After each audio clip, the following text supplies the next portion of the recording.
27ਵੀं शब है, जी, उसको आमतौर पर शब कद्र क्यों कहा जाता है? 27वीं के हवाले से आपने जो सवाल किया है कि क्यों 27वीं शब को ज्यादा फौकियत दी जाती है और इस पर क्यों ज्यादा एहतमाम किया जाता है। पहली बात यह है कि हबीब दावर सल्लल्लाहु अलैहि वसल्लम वसल्लम ने इस रात का कोई तायुन और फिक्स डेट नहीं बताई है। उसमें भी कई हिकमतें हैं, कई हिकमतें और कई राज हैं, वो हमारे लिए बेहतर है, जी।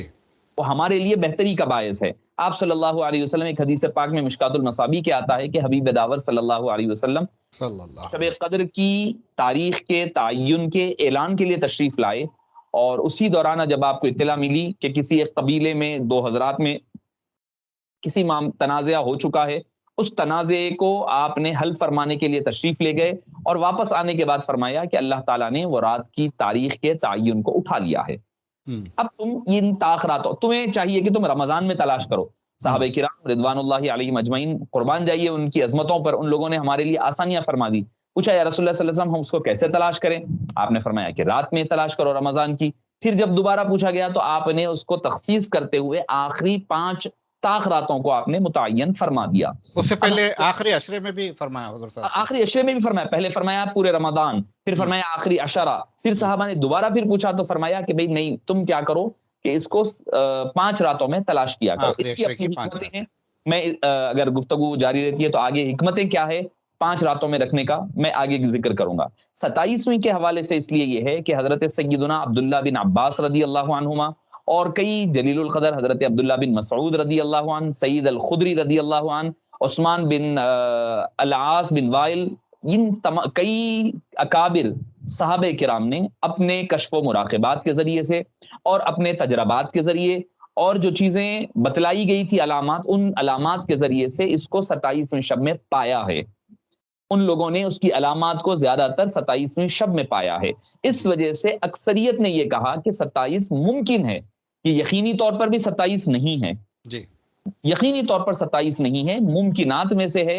यकीनन चूंकि अक्सरियत इस पर कायम है और उम्मत मुस्लिमा की अक्सरियत भी हम देखते हैं, बड़ा एहतमाम चाहे वो अरबो अजम में हो 27वीं शब का ज्यादा एहतमाम होता है इसी आसार कराइम की बुनियाद पर। फिर दूसरी चीज ये है कि एक हदीस पाक में भी है कि यदुल्लाहि अलल जमा, और अल्लाह का हाथ जो है जमात पर होता है। तो जमात यानी अक्सरियत जिस बात पर कायम हो जाती है तो इसको शरीयत मुतहरा में फ़िक़्ह इस्लामी के रूह से इसको इजमा कहा जाता है। जब इजमा हो जाता है तो उसके ऊपर फिर उसका एक हुक्म कानूनी दर्जा बन जाता है। और दूसरी चीज जो है तफसीर अल कबीर और तफसीर अजीजी में एक रिवायत मिलती है, हजरत उस्मान बिन आस बिन आइल रदी अल्लाह अन्हु ने अपने खादिम से बात हो रही थी जो ज्यादातर कश्ती चलाया करता था, वो तो उनसे पूछा कि भाई आप, वो जब बात होने लगी तो उन्होंने कहा कि हजरत मैंने एक चीज गौर की है, नोटिस की है। फरमाया क्या? एक रात ऐसी आती है साल में, मैं क्या देखता हूं कि समंदर का पानी मीठा हो जाता है, उसका खारापन खत्म हो जाता है। तो आपने फरमाया ठीक है, तुम तलाश करो कि जिस वक्त हो वो याद रख करके मुझे तारीख बता देना। तो जब दोबारा वो तारीख बतलाई गई और तारीख का तायुन किया गया तो वो तारीख रमदानुल मुबारक की 27वीं शब थी। तब हजरत उस्मान ने फरमाया कि यकीनन ये रात शब कद्र वाली रात है, लैलतुल कद्र वाली मुबारक रात है। इस वजह से उसके नुजूल और रहमत के सकीने के नुजूल के बायस उसके अंदर भी तब्दीली आया करती है। तो ये हर एक की सहाबे किराम में हो या फिर ताबईन में, तब ताबईन के अपने फतावे, अपने तजरबात और साथ ही साथ अपना जो कश्फ मुराक़बात होते हैं उनकी बुनियाद पर कहा गया है। मगर यकीनी तौर पर, शरई तौर पर हम ये नहीं कह सकते कि 27वीं ही शब कदर है, ये नहीं कहा जा सकता है। जी।